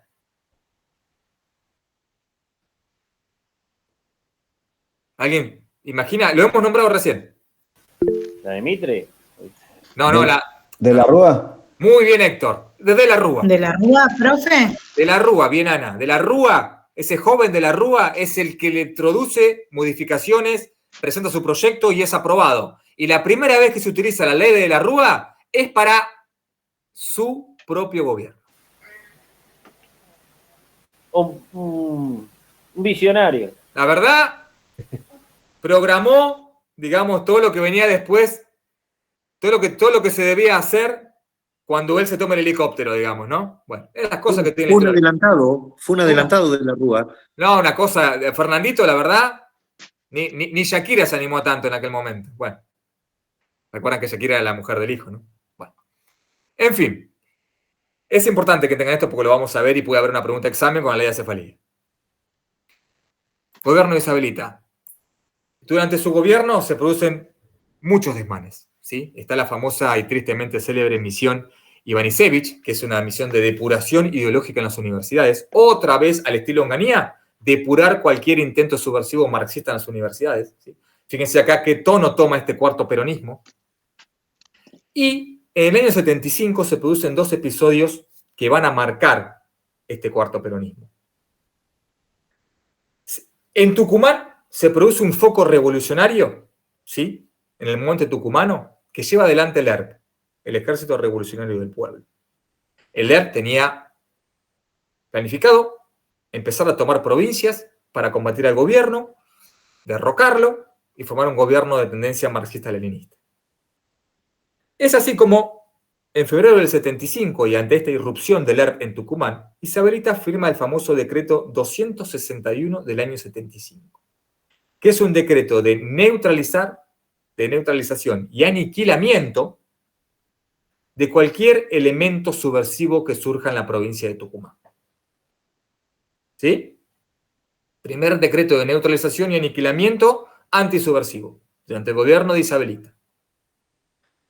Ese mismo año, ante este decreto, ¿sí?, el otro grupo, Montoneros, va a tener su bautismo de fuego en una empresa de gran escala. Se va a llevar adelante la famosa Operación Primicia, que también la ha escrito Sefreno Reato en este libro que se llama Operación Primicia, que va a ser el copamiento y el ataque, ¿sí?, al aeropuerto de Formosa, Pucú. Va a ser el secuestro de un Boeing, de un avión comercial, con 102 pasajeros y 6 tripulantes de la aviación. Va a haber un atentado al regimiento de infantería de Monte 29 de Formosa, donde van a matar a 13 militares y 4 civiles. Y a partir de acá empieza una espiral de silencio, espiral de violencia que no para. Porque en este momento que se lleva adelante la Operación Primicia, se termina de dictar 2 decretos más que se suman al anterior decreto de Tucumán, y se va a llevar adelante lo que se conoció como la famosa Operación Independencia. Además del decreto que firmó Isabelita, para el momento del copamiento de Montoneros en Formosa, Isabelita había delegado el mando en el presidente del Senado por cuestiones de salud. En ese momento el presidente era Ítalo Luder. Ítalo Luder, ante los acontecimientos de Formosa, va a firmar los decretos de aniquilamiento 2771 y 2772, con la función expresa al ejército y a la fuerza aérea de aniquilar definitivamente cualquier atisbo o intento subversivo en toda la República. ¿Me siguen? De estos decretos, ¿sí?, muchos de estos decretos van a ser tomados por la dictadura del 76. Pero fíjense el viraje que tomó este cuarto peronismo isabelita con las presencias refractarias de López Rega, de Vacinisevich y de Ítalo Luder. En este contexto y el último golpe de efecto que tiene el cuarto peronismo, como le decía Horowitz, es un plan de ajuste espantoso, ¿sí?, que si ustedes lo conocen, lo han sentido nombrar, el famoso Rodrigazo. Este plan económico de ajuste que depreció absolutamente la economía, deterioró el mercado interno, paralizó la actividad productiva, tuvo una devaluación del 160% del peso. 180% de aumento en los servicios públicos. Se vuelven a congelar los salarios. Se cae la economía real, ¿sí? Se deprecia en un 40%. Ustedes fíjense, la inflación pasa del 24% del año 74 al 182% del año 75. Empieza a haber desabastecimiento de insumos vitales, alimentos, combustibles y demás. Se hace un paro, la CGT le hace un primer paro histórico a un gobierno peronista. La Argentina entra en recesión y en cesación de pagos. Se está por llegar al default y este cuarto gobierno, en la descripción de Horowitz, pide un préstamo al Fondo Monetario Internacional para no llegar a la espiral temeraria de la hiperinflación. En este contexto de descontento absoluto, de crisis social y económica, de crisis de las organizaciones guerrilleras, de caída de la actividad productiva, el 24 de marzo del 76 se produce el sexto golpe militar que sufre la República Argentina y que termina abruptamente con el gobierno constitucional y democrático de Isabel Perón. La dictadura del 76, ¿sí?, que va a asumir el gobierno de facto, va a tener, como así tuvo la del 66, que yo les dije que tuvo un estatuto, bueno, va a tener un acta, que va a ser el acta del proceso de reorganización nacional, va a marcar una refundación del Estado argentino, al menos ese era el plan, que va a estar abarcado en esta primera junta militar, que la vemos al teniente coronel del ejército y comandante jefe del ejército, Jorge Rafael Videla, el almirante Emilio Macera y el brigadier general de la Fuerza Aérea, Orlando Agosti. Esperen que alguien ingresó y no lo acepté. Ahí está. A partir de acá empieza una reestructuración absoluta de la República Argentina y lamentablemente se van a terminar de consolidar daños irreparables a la sociedad y a la economía. Porque lo que va a implementar este sexto golpe militar, el más feroz de los 6, el más destructivo de la producción vernácula y el más destructivo de la sociedad civil y de la sociedad toda, va a implementar en esa línea que inició Krier Bacena, que siguió Celestino Rodrigo, una ruptura absoluta de la actividad productiva. Definitivamente se va a romper la industria. No es que se va a dañar, se va a romper definitivamente. Y se va a generar una especulación del capital financiero muy grande que va a hacer ricos a los más ricos y va a hacer pobres a los más pobres. Se van a cambiar los tipos de cambio, van a ingresar muchos capitales transnacionales y extranjeros y se va a deteriorar todo el mercado interno. No va a haber demanda de productos nacionales, van a subir terriblemente las altas de inflación. Pero eso lo vamos a ver cuando lleguemos a la política de Martínez de Hoz como ministro de Economía. En principio, este proceso de reorganización nacional se basó en 3 ejes troncales, ¿no? Por un lado, se hablaba del vacío de poder, del caos económico y social que estábamos viviendo, y todavía del germen de la subversión terrorista, que si bien para el año 76 el germen marxista subversivo estaba bastante controlado, ¿sí?, en un montón de focos, la dictadura del 76 lo que va a poner, digamos, delante con esta acta del proceso es lo que se conoció a la postre como el terrorismo de Estado. Obviamente esta participación orgánica de la Junta iba a designar a un órgano unipersonal como presidente con un mandato de 3 años. Este nuevo gobierno de facto, que prometía refundar y reorganizar todas las instituciones argentinas, volver, si se quiere, a eliminar atisbos subversivos, activos ideológicos, intervenir los partidos políticos nuevamente, sacarle la personalidad jurídica a los sindicatos, evitar la anarquía social, iba a fustigar, digamos, un disciplinamiento social, ¿sí?, que iba a estar imbuido de grupos de tareas o grupos paralelos, que iba a tener la dictadura para la persecución, el hostigamiento y la eliminación de los partidos políticos. Esta etapa de refundación, obviamente, tenía que ver con una reestructuración general, ¿sí?, de toda la República, y la planificación iba a ser aproximadamente, o en sus inicios, entre 10 y 15 años. La dictadura pensaba gobernar entre 10 y 15 años. Obviamente, a través del acta, la dictadura se arroga el poder constituyente como hicieron todas las otras dictaduras, y se acaba el Estado de Derecho. Se terminan todas las garantías constitucionales. La única garantía constitucional que va a existir a medias, va a ser el habeas corpus, esa famosa frase latina que significa que tengas tu cuerpo ante la desaparición forzada de personas. Esta figura va a ser muy importante, ¿no?, para pedir el restablecimiento o la aparición con vida de los detenidos desaparecidos. Aparece esta figura que era desconocida para la República Argentina, pero que ya se estaba implementando en la dictadura de Pinochet, en Chile. Había atisbos en la dictadura de Banzer de Bolivia, y también se empezó a gestionar en la dictadura de Bordaberry en Uruguay. Digamos, esto lo marco para que vean cómo era este plan Cóndor, que tenía todas estas características. Y bueno, obviamente la dictadura va a llegar a este proceso de delitos de lesa humanidad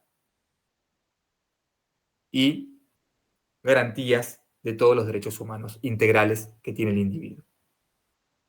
Lo cual marca una disrupción a la forma de llevar adelante la política opresiva de las anteriores dictaduras. Esta junta va a elegir, como yo les dije, este órgano supremo que marcaba a través del acta, va a elegir un órgano unipersonal. Y para ese órgano unipersonal, al primer presidente de facto que se va a elegir es al teniente general Jorge Rafael Videla. El proyecto de Videla tenía dos intenciones muy manifiestas, muy conocidas, que primero era la lucha antisubversiva, el aniquilamiento total de la subversión, y por otro lado el proyecto económico monetarista financiero de José Alfredo Martínez de Oz como ministro de Economía. Por ese lado,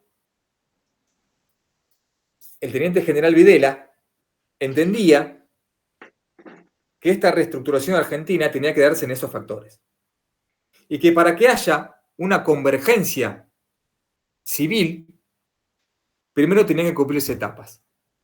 Como yo les dije, eliminación de la subversión, un proyecto económico, monetario, fiscal, liberal, un reordenamiento de los partidos políticos, que esta dictadura también coincidía con la del 66, que se deberían formular completamente, deberían dejar de existir las antinomias radicales y peronistas. Y Videla también proponía a futuro la conformación de un partido pero estrictamente militar. Por eso se pensaba que la dictadura o que la junta militar pensaba gobernar entre 15 y 20 años, entre 10 y 15 años. Si bien el ascenso de Videla tuvo mucho consenso dentro de las Fuerzas Armadas, fundamentalmente con la lucha antisubversiva, uno de los principales focos de conflicto que van a empezar a surgir va a tener que ver con Martínez de Oz. ¿Y por qué digo esto? Porque la política neoliberal, ¿sí?, de José Martínez de Oz, con esta apertura indiscriminada del capital foráneo, del capital transnacional, ¿sí?, de esta especulación financiera, de la reavalación gradual de lo que se conoció como la famosa tablita, cambiar el tipo de cambio, manejar las tasas de interés para hacer que los mercados sean más especulativos, para atraer fondos, generar divisas y sacarlos automáticamente del país, para que no haya consumo interno ni demanda interna de productos vernáculos, va a empezar a tener muchos problemas internos con otros integrantes de las Fuerzas Armadas. Porque si bien se va a terminar con el modelo de exportación directa y se va a ir absolutamente a la importación de productos foráneos, esto va a generar un desbalance en lo que se conoce como la balanza comercial. Estas transacciones entre importaciones y exportaciones van a dar un déficit enorme, porque vamos a importar arriba del 40 y el 50% y vamos a dejar de exportar. No vamos a tener el famoso colchón, como se dice, de las reservas para sostener la fluctuación económica. Ustedes fíjense que en ese año, ¿sí?, la deuda externa se triplica. De 8.500 millones en el 79 pasa al 81 a 25.300 millones. Ese es el saldo que deja estas primeras políticas de cambio de Martínez de Oz. Ahora bien, con este proceso, que también empieza a generar inflación, ¿sí?, y empieza a generar un deterioro enorme y una pobreza exacerbada, donde las brechas se extienden de manera sideral, como yo les dije hoy, las clases medias altas pasan a ser clases más medias altas, las clases medias bajas, pobres y marginales pasan a ser cada vez peor, la estratificación social se amplía y se deteriora, con consecuencias que vimos mucho en los años 90 y que se fueron también reformulando a partir del principio del siglo XXI. Pero quiero decir que la herencia, ¿sí?, inflacionaria y de deuda externa, acá alcanza niveles nunca antes vistos. La única forma de parar la inflación va a ser, como yo les dije hoy, en el año 91, con la ley de convertibilidad, en el primer menemato, que ya lo vamos a ver, que trajo otras consecuencias. Pero ¿por qué les digo que Martínez de Oz, que tenía todo el apoyo de Videla, empieza a tener problemas con otros sectores de las Fuerzas Armadas?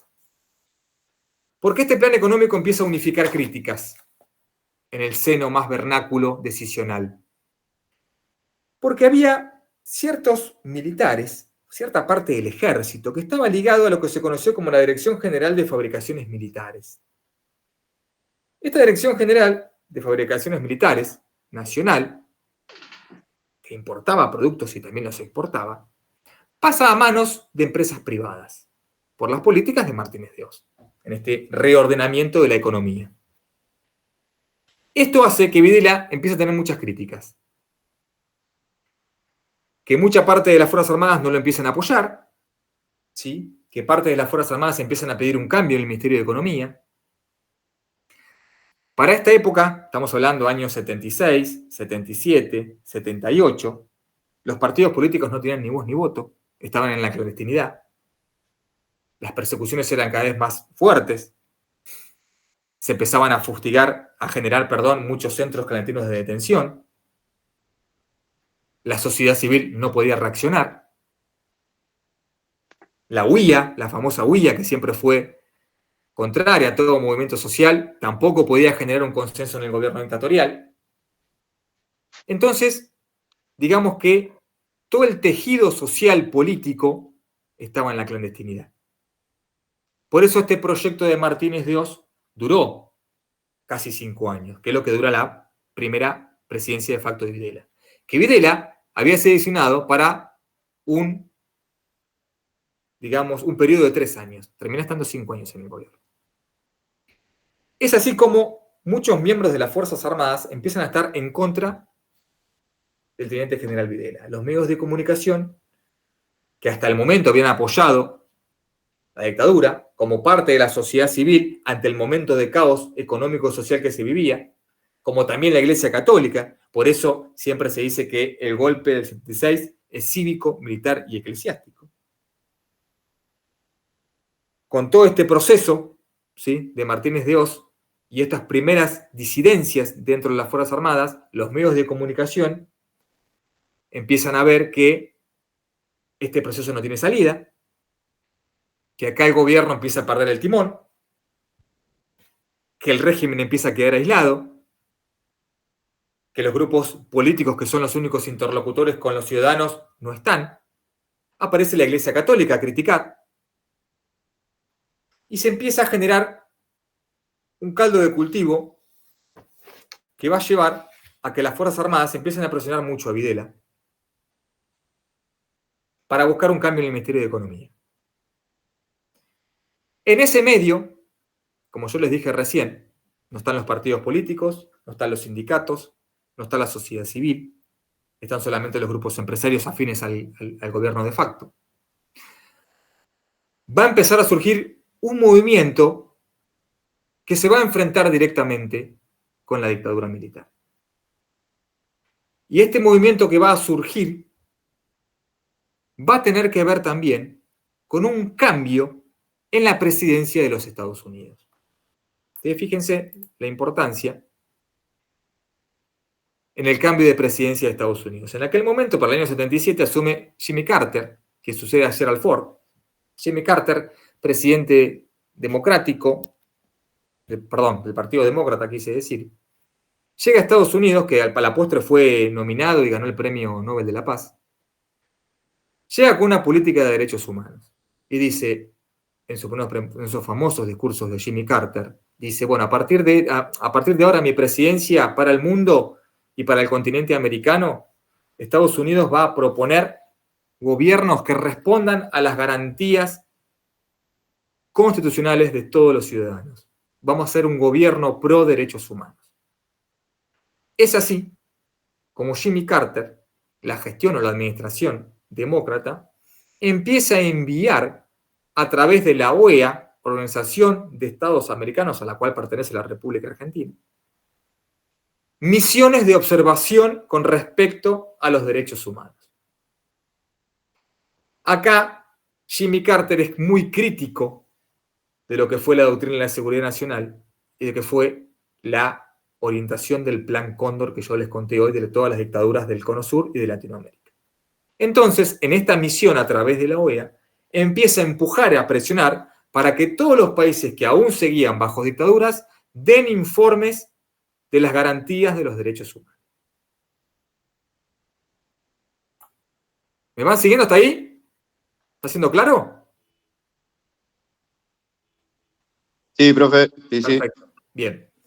Es así como ya entre el año 76 y 79 principalmente, se lleva a cabo toda esta violación sistemática de los derechos humanos en base de lo que fue este macroterrorismo de Estado, ¿no? Obviamente, como yo les dije hoy, esta cuestión del detenido desaparecido no era, digamos, una causal conocida en la República Argentina. Había algunos atisbos con Banzer en Bolivia, con Bordaberry en Uruguay y con Pinochet en Chile, pero acá no había llegado. Toda esta estructura de grupos parapoliciales y paramilitares que secuestraban, que torturaban en más de 800 centros clandestinos de detención.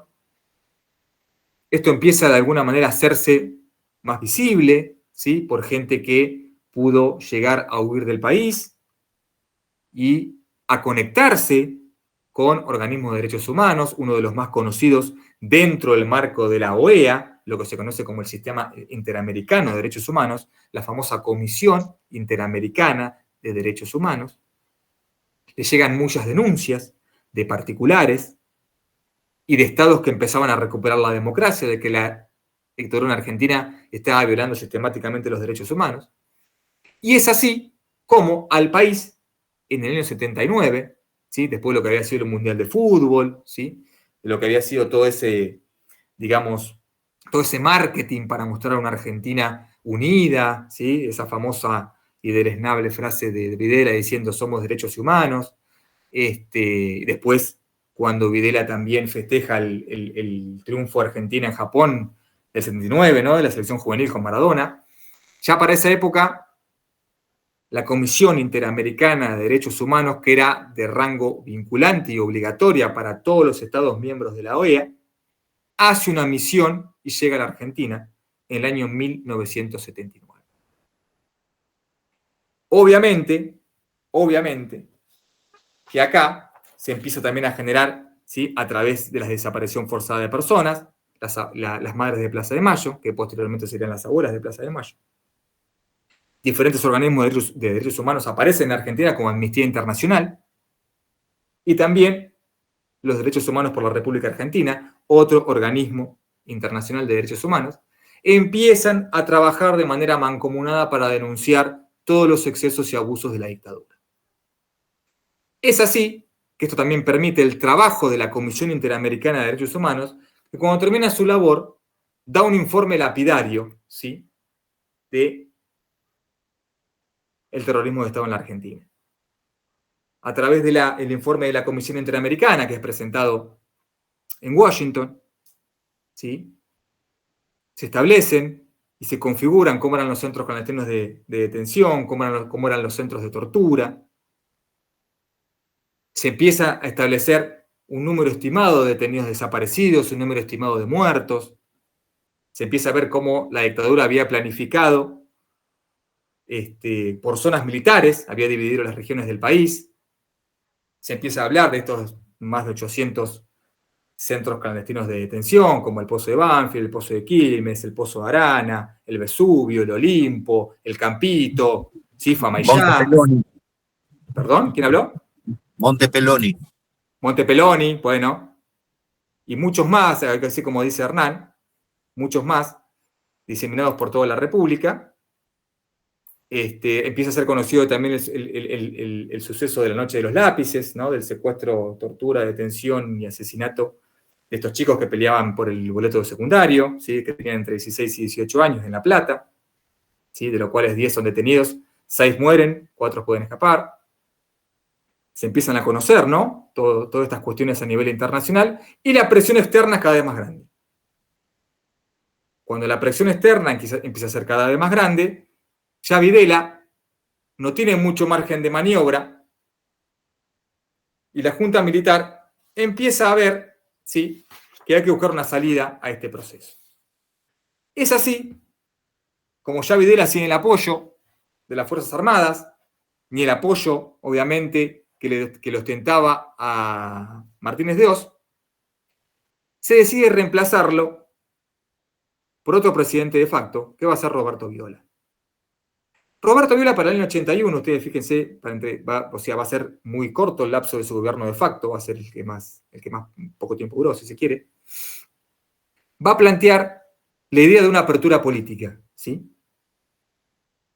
Viola va a empezar a decir que el gobierno de facto de Videla no había logrado los objetivos que se proponía. Viola va a decir que Videla se extralimitó en las funciones como presidente de facto y que él se reconocía como un presidente transicional para una apertura política.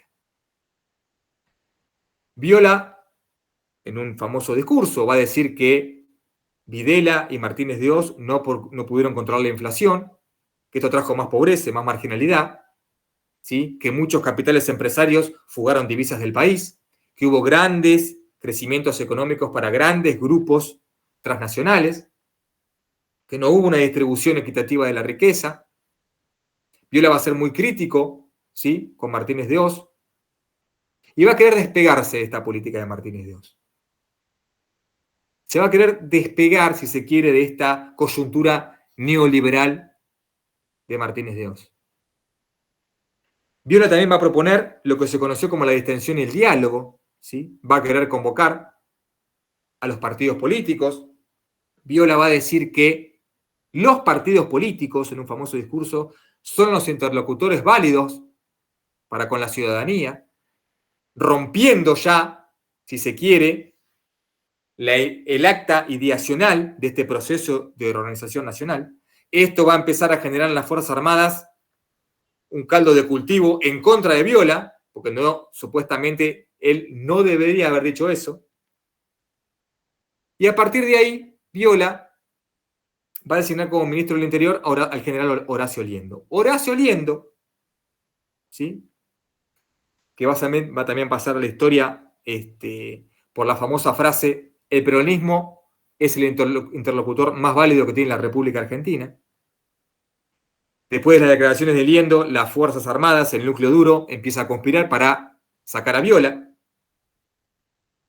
Y Viola empieza en un proceso en el cual también empieza con problemas cardíacos. Es así que ante la presión internacional y ante la presión también de las Fuerzas Armadas, en esta, si se quiere, en este diálogo o apertura, los partidos políticos empiezan a salir de la clandestinidad. Los sindicatos empiezan a sentarse a negociar. Se abre más el abanico de participación de la sociedad civil. Esto se da a partir del gobierno de facto de Viola. Y va a surgir lo que se conoce a la postre como la multipartidaria. ¿Qué es la multipartidaria? La multipartidaria es un frente, ¿sí?, que va a unar a partidos políticos, a clases obreras, a sindicalistas y a empresarios nacionales. La multipartidaria se va a querer conformar, ¿sí?, como un partido político de transición para llevar a un proceso de elecciones futuras. Viola entendió que eso podía ser factible y que él quería ser el presidente de facto que lograra eso, que esa apertura política y de diálogo tenga que ver con un diálogo horizontal con la multipartidaria, que iba a ser la interlocutora para generar un proceso nuevo de elecciones ya con participación política, sin proscripciones, con personalidad jurídica de los sindicatos y con la apertura generalizada de todas las instituciones de la sociedad civil. Ahora bien, la multipartidaria creyó en ese momento que Viola podía garantizar ese proceso. Pero el núcleo duro de las Fuerzas Armadas le va a bajar el pulgar a Viola. Viola va a empezar con problemas de salud y va a tener que delegar el mando en, como yo les dije recién, en su ministro del Interior, el general Horacio Liendo.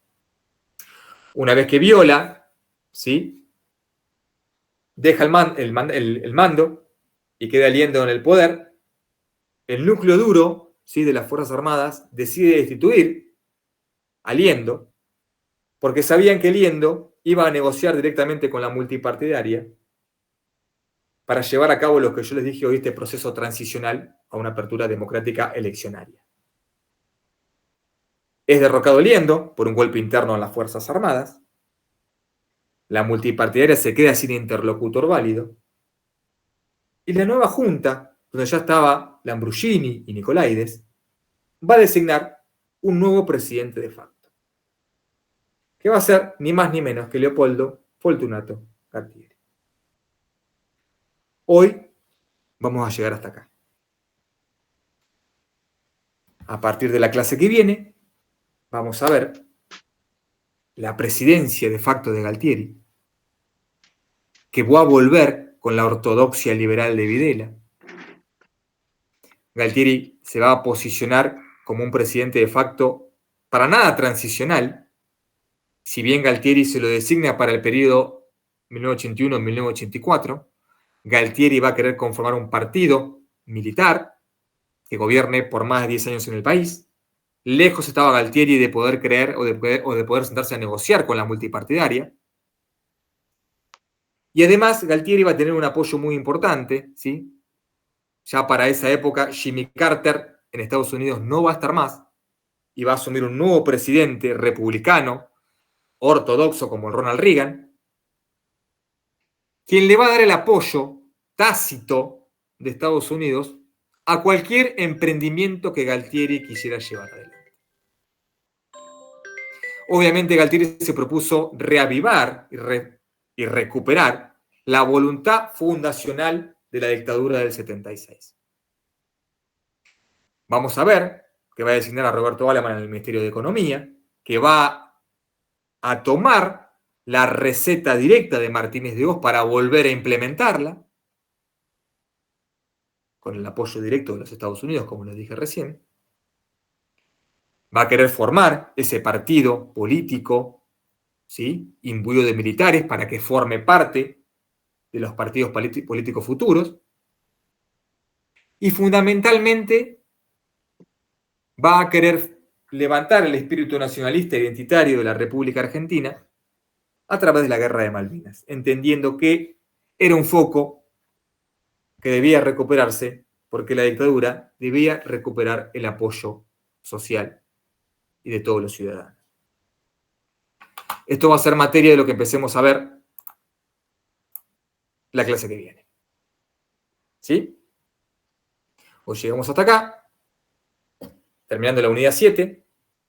La clase que viene terminaremos el gobierno de Galtieri, veremos la Guerra de Malvinas, veremos qué sucede después, veremos la ley de autoamnistía y veremos el gobierno de facto de Vignone y la apertura eleccionaria para el año 1983, dándole inicio a la unidad 8. ¿Sí? Hoy llegamos hasta acá. ¿Todo bien? Mucha info, ¿sí? Espero que no haya sido muy aburrido. Trato de ser lo más claro posible en temas que son muy extensos y muy troncales, ¿sí?, de nuestra historia reciente. Pero bueno, espero que así haya entendido. Si tienen alguna duda, alguna consulta, me la harán. Mientras tanto, voy buscando la lista para pasarles lista justamente. A ver. Hoy desde junio, ¿verdad? Bien, ¿Albornoz? Presente, profe. ¿Álvarez Gastón? Álvarez no está. ¿Araujo? ¿Araujo? Bien. Si alguien escribe, avísenme, por favor. ¿Arce? ¿Aníbal? Presente, Bien. Cristian. Bien. ¿Arramén de Melody? Presente, profe. ¿Ávila Juan Sebastián? ¿Ávila? ¿Benítez Horacio? Perdón, Alessandro. Presente, profe. ¿Bustos Ariel? ¿Bustos? ¿Casaseca Fernando? Presente. ¿Chaile María Belén? Presente. ¿Coronel Cristian? Presente. ¿Echeverría Sofía? Presente, profe. ¿Especie Franco? ¿Especie? García Horacio. Presente. García Miranda. Lucas. García Miranda. Garizuaín. Presente, profe. Guerrero Héctor. Presente. Guerrero Valdemar. Presente, profe. Infante Marta. Infante. Presente, profe. Presente. Bien. Laite Luis. Presente. Magnone Damián. Ah, Magnone estaba, sí, se fue. Malberti Ana. Sí. Presente, profe. Martín Juan Alberto. Presente, profe. Martínez Jessica. Presente. Menchón Ricardo. Presente, profe. Mincho Meleine. Niño. Bien. Orlando Jonathan. Orlando. Tirani Luis. Presente, profe. Rodríguez Daniel. Rodríguez Presente, María. profe. Rodríguez Daniel presente, ¿verdad? Sí. Rodríguez María. Presente, profesor. Rotela Omar. Suárez Dayana. Está presente, no tiene micrófono. Perdón, ¿quién está presente? Dayana. Bien. Suárez. Dayana está presente. Bien. Rotela no está entonces. Bien. Suárez Dayana está. Villafañe Leonardo está, me parece. Presente, profe. Bien. Viboda está. Hernán. Watson. Presente. D'Angelo. Watson no le anda el micrófono. Bien. Está escrito ahí en el chat. Gracias, muchas gracias. Profe, y Orlando, Jonathan se desconectó un cachitito antes que empiece a pasar lista, capaz que se habrá quedado sin internet o algo el chico. Sí, recién bueno. me avisó Orlando que se desconectó. Sí, porque estuvo presente. Muchas gracias por avisar. Ahí le pone Orlando Jonathan presente. Esperen que retomo. Villafañe estaba, Viboda está, Watson D'Angelo. No. Profe, disculpe, no sé si pasó lista Jonathan Orlando, hola.